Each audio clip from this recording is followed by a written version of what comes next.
Merci, Monsieur le Président. Monsieur le Premier ministre, ce dimanche, 2 tiers des Français ne se sont pas rendus aux urnes. C'est une première pour ces élections dans l'histoire de notre pays. Pourtant, ce niveau élevé d'abstention était annoncé. Et donc, l'État aurait dû être exemplaire sur l'organisation du scrutin. C'est malheureusement tout le contraire qui s'est produit, puisqu'il n'y a quasiment pas eu de communication gouvernementale qui a été réduite à quelques clips vidéo. Et surtout, il y a eu des séries de couacs sur la distribution des propagandes, et je vais vous en citer quelques exemples. En Bourgogne-Franche-Comté, des électeurs ont reçu les professions de foi et les bulletins de la région Grand Est. Dans le Puy-de-Dôme, ma collègue Christine Pires-Beaune a interrogé les 463 communes de son département. Eh bien, devinez, Monsieur le Premier ministre, seulement 2 n'ont rencontré aucun problème. En centre Val-de-Loire, faute de distribution des enveloppes au second tour, la préfecture a autorisé à utiliser des bulletins du premier tour, sauf pour François Bonneau. Et enfin, que dire des facteurs qui, samedi à 17h, ont dû distribuer des enveloppes vides. Monsieur le Premier ministre, un tel fiasco dans l'organisation est une première en France, car notre pays a toujours su organiser des élections. Dès lors, vous nous devez des explications. Monsieur le Premier ministre, car dans toute démocratie, c'est le gouvernement qui est responsable de la bonne tenue des élections. Alors, votre ministre délégué à la citoyenneté a dit il y a quelques jours que sur ce scandale, je la cite, « Chacun doit prendre ses responsabilités ». Il est étonnant qu'elle n'ait pas présenté sa démission, Monsieur le Premier ministre. Face à ce fiasco de l'organisation, je souhaite que vous puissiez nous répondre. Merci. Merci, Madame la Présidente.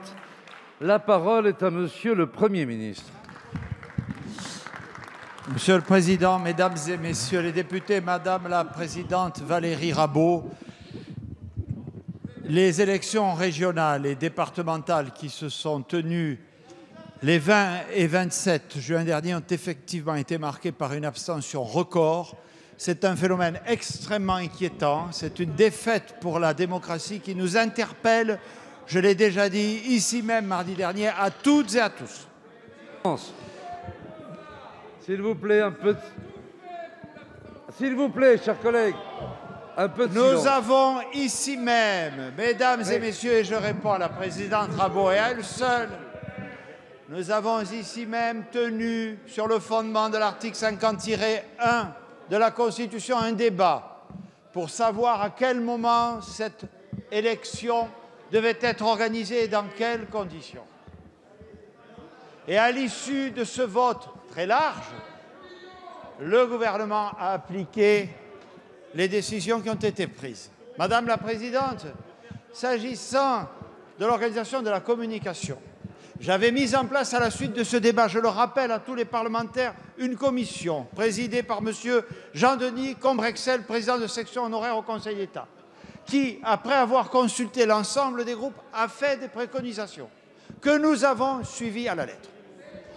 Il y a eu des dysfonctionnements extrêmement graves et préoccupants. Monsieur le Président Abad, demandez à votre collègue d'arrêter de hurler. Dans la distribution de la propagande électorale. Madame la Présidente, vous avez parfaitement raison.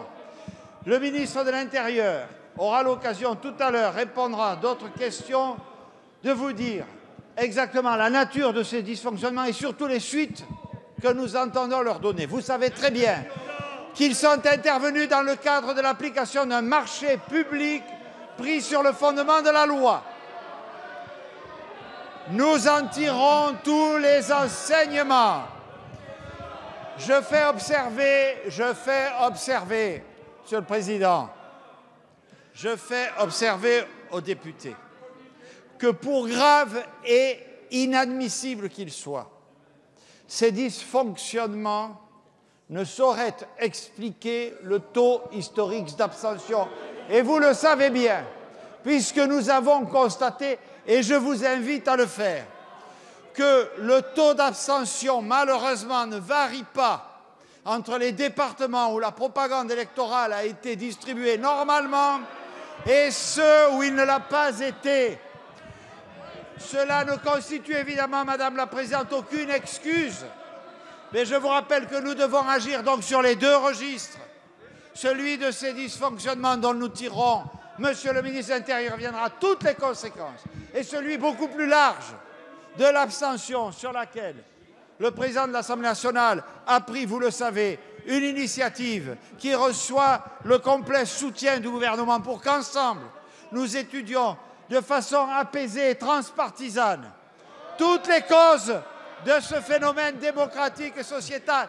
C'est si facile de dire, vous en avez l'habitude, tout est la faute du gouvernement. Ça n'est pas le cas. Et vous le savez bien, c'est tout le monde qui est interpellé par cette abstention, y compris les exécutifs locaux qui n'ont pas su drainer à eux et expliquer l'importance de cette élection. Évidemment, c'est une responsabilité collective. C'est une responsabilité collective et nous devrons réagir collectivement. La parole est à Madame Valérie Rabault et à elle seule, s'il vous plaît. Monsieur le Premier ministre, c'est la première fois qu'il y a un tel fiasco dans l'organisation des élections de notre pays. Donc vous nous devez des explications. Sur l'abstention, je note que depuis 2017, vous installez dans l'État la verticalité, comme si le vote aux élections locales n'avait plus aucune importance. C'est très grave ce qui est en train de se passer, Monsieur le Premier ministre. Et je vous invite à regarder, vous connaissez bien la terre d'Occitanie, où la proximité et la relation de proximité sont des éléments essentiels pour la démocratie. Merci, Monsieur le Président. Sous couvert d'innovation et de simplification, comme vous dites, Monsieur le Ministre, vous abîmez l'école de la République. Avec votre projet de réforme du bac, vous allez abandonner le caractère national de l'examen, même si vous promettez un guide d'évaluation et le maintien d'une banque de sujets. Le bac va devenir un diplôme d'établissement qui justifie après coup d'ailleurs la pratique actuelle de Parcoursup. Il n'y aura plus d'examen national anonyme où chacun a sa chance, chacun a son mérite. C'est en fonction de la résidence de ses parents et de l'accès aux établissements de centre-ville, autrement dit de son appartenance sociale, que les portes du supérieur pourront s'ouvrir. À cause de cette évaluation continue, même les syndicats de personnel de direction s'inquiètent de la montée des pressions des parents de certains beaux quartiers. Avec le passage au contrôle continu intégral et un bachotage permanent, ces pressions vont augmenter et les inégalités aussi. Dans les collèges, ce n'est pas mieux. Depuis plusieurs semaines, de nombreux parents et enseignants s'inquiètent de l'avenir de l'école inclusive. Affectés parfois depuis plusieurs années dans des postes au collège, des professeurs du premier degré prennent en charge des élèves en situation de handicap dans les dispositifs ULIS, collège et lycée. Or, dans certaines académies, plusieurs de ces postes n'ont pas cette année été proposés au mouvement, obligeant même plusieurs professeurs à réintégrer le premier degré. Le risque est ainsi très grand de voir de nombreux postes vacants en septembre. Cela au détriment des enfants et des familles, car très peu de professeurs du secondaire sont formés à enseigner en ULIS. Il serait ainsi totalement inacceptable de voir les postes spécialisés confiés à la hâte à des remplaçants titulaires ou contractuels non formés qui ne les auraient pas demandés. Alors, Monsieur le ministre, Jules Ferry inspire-t-il encore la rue de Grenelle ou calquez-vous vos réformes scolaires sur la carte sociale et sur la contractualisation du personnel enseignant? Je vous remercie. Merci, monsieur le député. La parole est à monsieur Jean-Michel Blanquer, ministre de l'Éducation nationale, de la jeunesse et des sports. Merci, monsieur le président, mesdames et messieurs les députés, monsieur le député Gérard Leseul. Je vous rassure d'emblée, oui, Jules Ferry inspire toujours la rue de Grenelle, et c'est précisément au regard des principes républicains que l'ensemble des décisions sont prises. Vous avez regroupé en un paquet un ensemble de sujets, vous êtes revenu sur le baccalauréat. Je voudrais le redire, chacun doit faire attention aux phrases qu'il prononce, parce qu'en aucun cas, il s'agit d'un baccalauréat local. Et accréditer cette idée, c'est nuire aux élèves tout simplement, parce que ça n'est pas exact. Et c'est présent, cette inexactitude, elle est présente dans votre propos. Vous avez par exemple dit que les chefs d'établissement, que le principal syndicat des chefs d'établissement était contre les propositions que je fais. Ça n'est tout simplement pas exact, c'est même l'inverse. Cela fait partie des organisations syndicales qui sont pour cette nouvelle formule de contrôle continu que je vous indique. Donc vous mélangez les sujets et en plus, là vous dites quelque chose qui est totalement inexact. Il y a des gens et des organisations syndicales qui sont très partisans du contrôle continu parce qu'ils savent que le contrôle continu permet de faire travailler toute l'année les élèves. Certains étaient contre les épreuves communes que nous envisageons de supprimer précisément parce qu'il y avait ce bachotage, selon eux, que vous êtes en train de réprouver probablement à juste titre. Et troisièmement, ils savent qu'il faut maintenir 60% le contrôle général qui en effet garantit le caractère national. Vous avez aussi parlé de l'orientation dans l'enseignement supérieur. Mais monsieur le député, avant la réforme du baccalauréat, près de la moitié des élèves étaient déjà admis dans l'enseignement supérieur avec des notes de contrôle continu, sans attendre les résultats du baccalauréat. Ce qui change avec le nouveau baccalauréat, c'est précisément que les épreuves passées au titre du baccalauréat, notamment celles du mois de mars, sont prises en compte pour l'admission dans l'enseignement supérieur. Ça, c'est la valorisation du baccalauréat et c'est la valorisation du caractère national du baccalauréat. Donc il y a une revalorisation incontestable du baccalauréat au travers de la réforme, elle-même liée d'ailleurs à des propositions faites par des organisations de tous bords depuis le début. Donc aujourd'hui, la manière dont nous le commentons fait partie aussi de la réussite des élèves dans le futur. Et donc, je vous demande de ne pas utiliser cette expression, non pas pour louer cette réforme, mais tout simplement parce que vous faites du tort à ce pourquoi vous plaidez, c'est-à-dire justement ce caractère national et fort du baccalauréat qui sort renforcé de cette réforme. Merci, Je vous remercie. Monsieur le député, vous avez la parole. Merci, Monsieur le Président. Monsieur le ministre, je n'ai pas l'habitude de confondre les choses ni de mélanger les genres. Mais ce que vous affirmez est aussi une contre-vérité. La réforme aura comme implication une localisation du bac comme elle l'est déjà dans les beaux quartiers. Et par ailleurs, vous n'avez pas répondu à la... Merci, Monsieur le Président. Monsieur le ministre de la Santé, depuis plusieurs semaines, le variant Delta de la Covid-19 se répand dans le monde et il est présent aujourd'hui dans 85 pays, l'OMS le présentant comme le plus contagieux des variants. Et en Inde même, nous en avons été les témoins, il a contribué à une vague de coronavirus parmi les plus violentes que le monde ait connues. Il est aujourd'hui présent en France depuis plusieurs semaines. Il s'est propagé notamment dans le département des Landes, vous le savez. Et vous avez vous-même indiqué que désormais 20% des cas en France relevaient du variant Delta. Des pays plus avancés que nous, je pense à la Grande-Bretagne en matière de vaccination, qui compte 66% d'adultes ayant eu 2 injections, ou Israël, ont été contraints à de nouvelles mesures de précaution. En Grande-Bretagne, si je ne me trompe pas, le variant qui représente 90% des contaminations a contribué au quadruplement des cas et au doublement des hospitalisations depuis 1 mois. Nous nous souvenons des propos rassurants qui avaient été ceux de votre gouvernement s'agissant de l'émergence du variant anglais. Mais nous savons aussi que des décisions tardives, comme le 3e confinement, ont eu un coût humain considérable avec probablement plus de 14 000 décès. Nous en sommes donc à 20%. Qu'en sera-t-il dans 1 semaine? Qu'en sera-t-il dans 2 semaines? Ce qui semble déjà acquis, c'est que le rythme des vaccinations, des primo-vaccinations, se ralentit alors que notre couverture vaccinale est très partielle et très insuffisante et que les scientifiques s'accordent à considérer que pour résister au variant Delta, il nous faut un taux d'immunité de 80 à 90%. Pour celles et ceux qui ne sont pas vaccinés, je crois qu'il faut le dire avec force, c'est le moment le plus dangereux de la pandémie. Ma question sera donc double, Monsieur le Premier ministre. Quelles dispositions entendez-vous prendre pour relancer très fortement et immédiatement la campagne de vaccination, en particulier pour les primo-vaccinés? Et quelles sont les mesures de précaution qui devraient être envisagées, si ce n'est prises, afin de ralentir très fortement la progression de ce variant qui inquiète chacune et chacun d'entre nous? Merci, monsieur le député. La parole est à madame Brigitte Bourguignon, ministre déléguée auprès du ministre des Solidarités et de la Santé.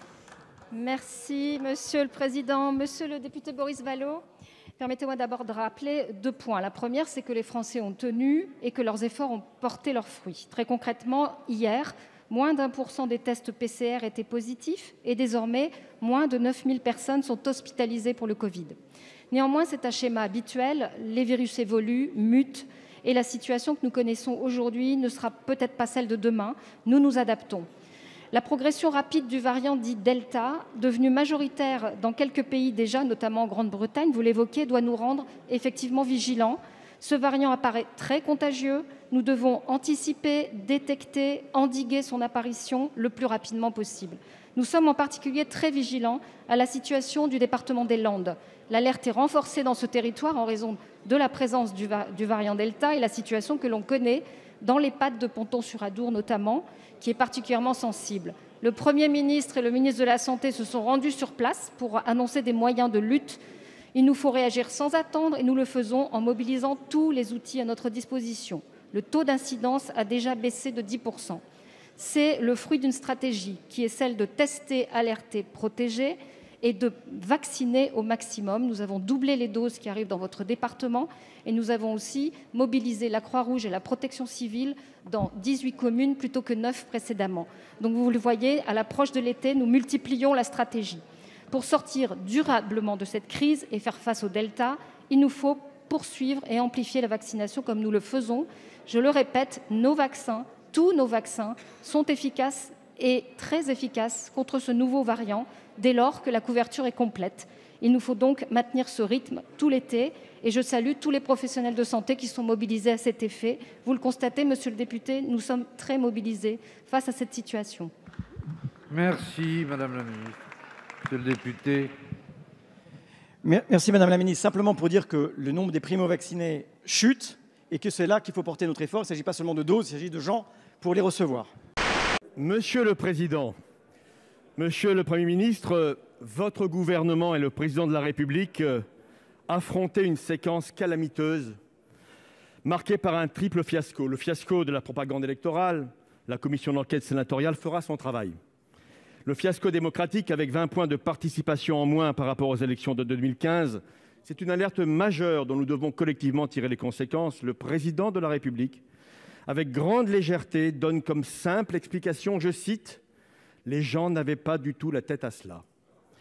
Quel manque de considération pour le travail des élus locaux et surtout quel mépris pour les citoyens.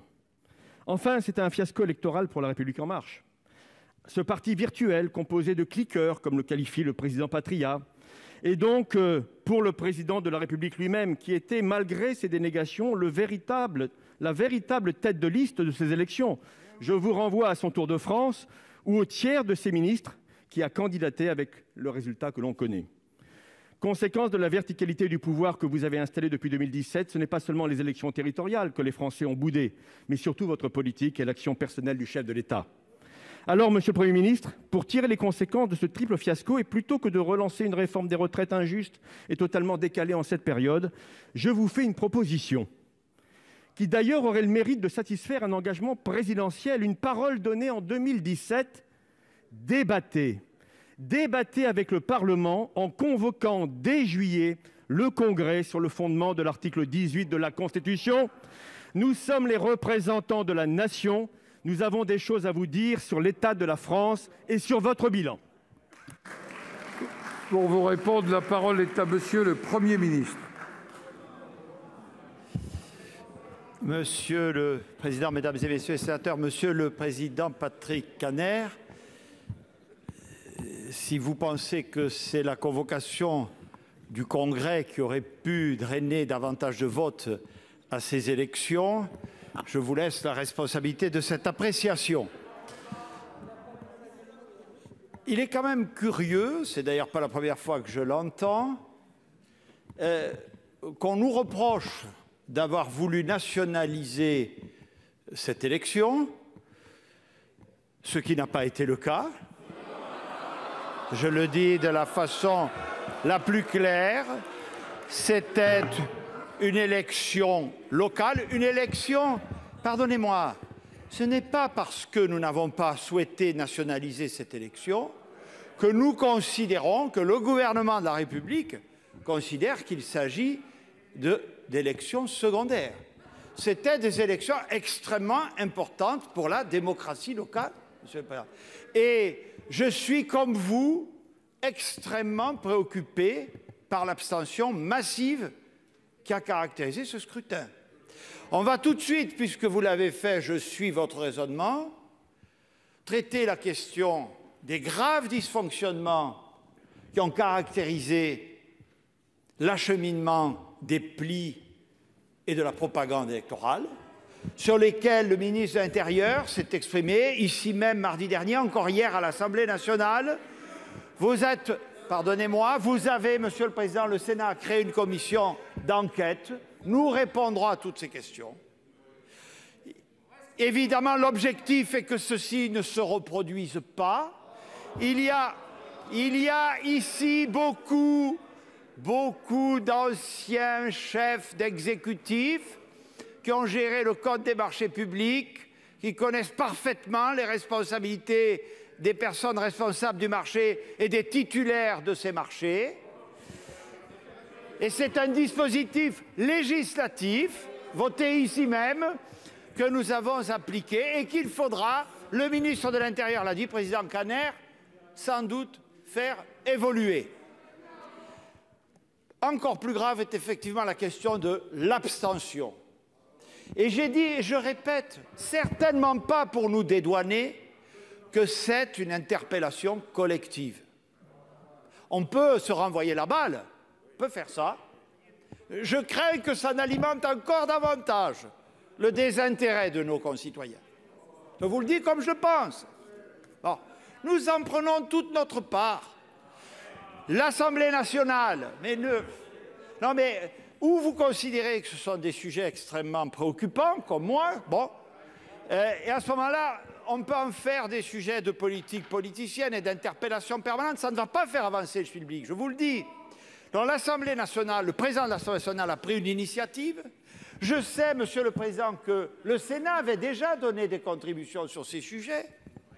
Et il nous faudra là aussi, dans la transversalité, dans la sérénité, en tirer toutes les conclusions. Et vous savez très bien, Monsieur le Président Kanner, contrairement à la simplification très abusive que vous avez conduite, qu'il y a beaucoup de causes à ce phénomène, qui sont des causes à la fois très anciennes, certaines sans doute plus récentes, mais en tout cas nombreuses et difficiles pour notre démocratie, et en particulier pour notre démocratie locale. Oui, dire que c'est une élection locale, ce n'est pas condescendant.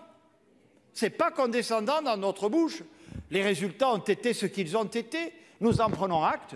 Vous avez un gouvernement de la République qui a travaillé activement, et son chef en particulier depuis qu'il est en fonction, avec les présidents de département et les présidents de région sortants, et qui va continuer dans l'intérêt du pays, tout aussi activement, Monsieur le Président, à travailler avec les nouveaux élus issus du suffrage universel. Monsieur le Président Kanner. Monsieur le Premier ministre, tout d'abord, je voudrais vous féliciter. J'ai appris que vous étiez confirmé dans vos fonctions, dans une presse hebdomadaire. Donc vous êtes notre interlocuteur. Je vous ai fait une proposition, je n'ai pas entendu un mot sur cette proposition. J'aimerais simplement que vous puissiez dire à Monsieur le Président de la République qu'il avait pris un engagement en 2017 de réunir le Congrès une fois par an pour faire le bilan de la situation de la France. Eh bien, je vous réitère cette demande. Ce Congrès, plus que jamais, à quelques mois de l'élection présidentielle, devient une évidence. Et je vous demande vraiment, Monsieur le Premier ministre, de le suggérer au Président de la République, chef de l'État. Le clivage droite-gauche est revenu. Sachez le prendre en considération.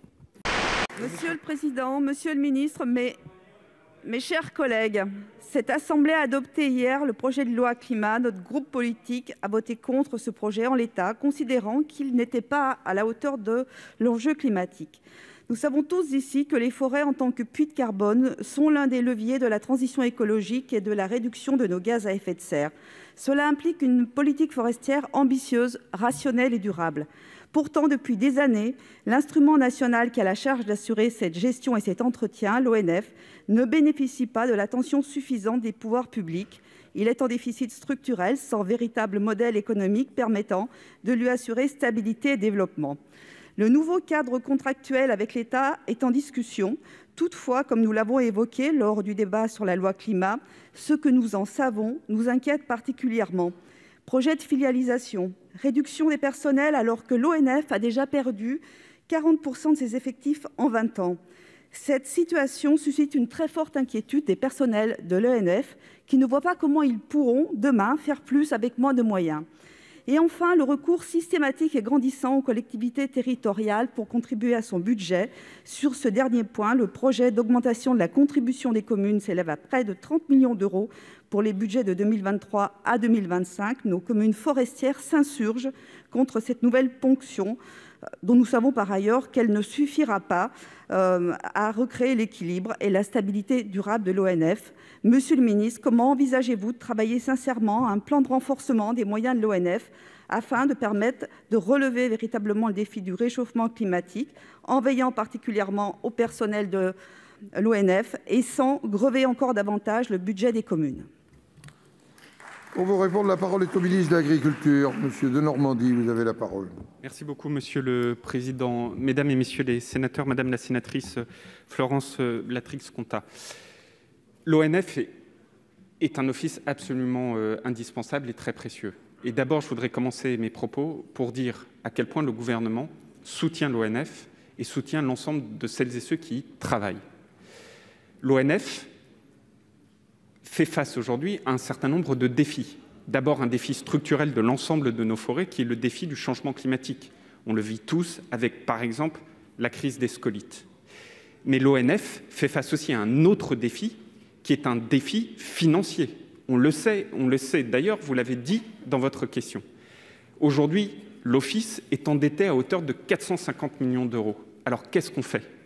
Est-ce qu'on reste les bras croisés en se disant « c'est pas grave, on continue » ou est-ce qu'on aborde avec conviction, c'est-à-dire le soutien à l'Office, mais aussi avec courage, c'est-à-dire prendre les bonnes décisions pour faire face à cette situation et assurer la pérennité de l'Office.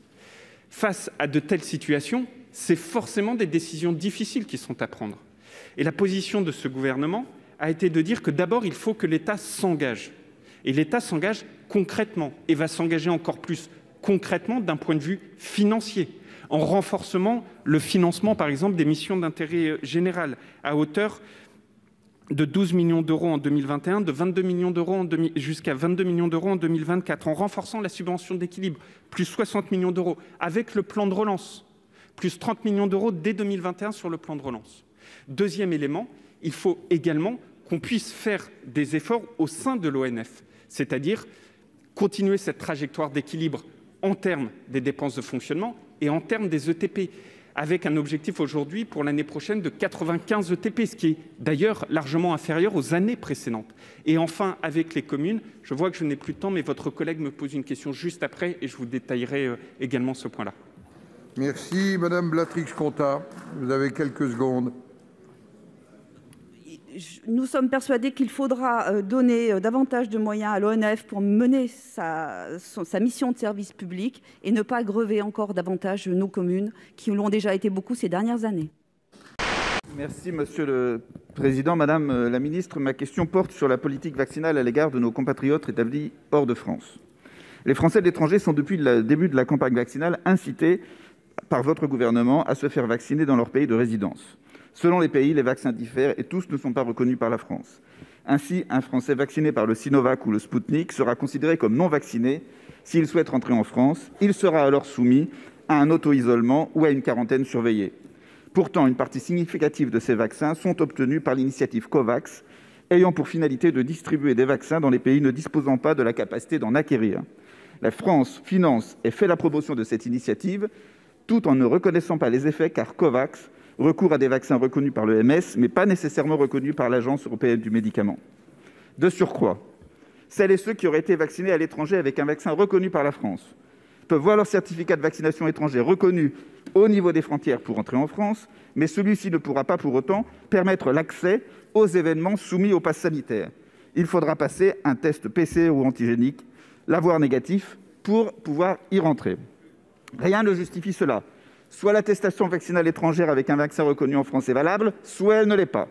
Enfin, si le gouvernement a annoncé que la France organisait la vaccination à l'intention des Français de l'étranger dans 35 pays, à ce jour, aucune liste n'a été communiquée, aucune stratégie globale n'a été présentée. Nos compatriotes nous sollicitent chaque jour afin d'obtenir des informations concernant la stratégie vaccinale de la France, tant les incertitudes et les difficultés présentes sont réelles. Ces sujets sont aussi essentiels pour les touristes appelés à visiter la France au cours de l'été. Quelles sont les raisons qui conduisent le gouvernement à faire preuve d'une telle incohérence concernant les certificats vaccinaux étrangers? Quand ce sera l'hypocrisie consistant à participer à l'initiative COVAX pour les distributions de vaccins, alors que de nombreux vaccins administrés par cette voie ne sont pas ensuite reconnus par la France? Pour vous répondre, la parole est à Madame Brigitte Bourguignon, ministre déléguée chargée de l'autonomie. Merci, Monsieur le Président. Monsieur le Sénateur Lecomte, je tiens à rappeler les efforts déployés pour que le vaccin soit accessible à tous et pour en faire un bien public mondial. La solidarité vaccinale, dont la facilité COVAX est la meilleure incarnation, est un impératif moral, mais aussi la seule façon de mettre fin ensemble à la pandémie. La France est aux côtés des siens, où qu'ils soient dans le monde. Elle est le seul pays à avoir lancé la vaccination de ses communautés à l'étranger. Et puis certains partenaires ont des plans de vaccination, mais uniquement pour leurs agents publics expatriés. Dès le mois de décembre, des travaux ont été lancés en ce sens, avant même que la vaccination ne débute sur le territoire national. Des premières doses ont été envoyées début mai en Inde, à Madagascar. Désormais, c'est dans plus de 50 pays que des doses ont été envoyées ou sont en cours d'envoi. Des envois supplémentaires sont à l'étude. Cette vaccination s'appuie sur le réseau diplomatique et consulaire avec l'appui des autorités sanitaires partenaires. Ce sont des opérations lourdes, complexes, qui demandent l'accord des pays dans lesquelles elles sont réalisées. Les autorisations ne sont parfois pas encore données. Nous y travaillons. Avec le ministère de l'Europe et des Affaires étrangères, nous allons simplifier et amplifier nos efforts pour nous inscrire dans une géographie plus vaste et dans un temps long. Par ailleurs, nos compatriotes de l'étranger peuvent tous se faire vacciner gratuitement sur le territoire national, les délais d'injection entre deux doses étant réduits à 21 jours.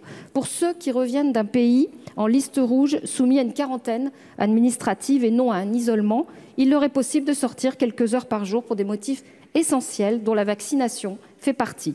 Et pour ce qui est des types de vaccins reconnus, seuls les vaccins homologués par l'Agence européenne du médicament sont employés. Car notre unique préoccupation est l'efficacité vaccinale. L'homologation du vaccin AstraZeneca dans sa version Covishield est à l'étude par l'Agence européenne du médicament. Elle interviendra dans les meilleurs délais. Et pour ce qui est des frontières, nous sommes très attentifs à la situation épidémique mondiale. Le dispositif du cadre de la coordination européenne, dont la France est motrice, s'adapte constamment pour assurer la meilleure protection des Français.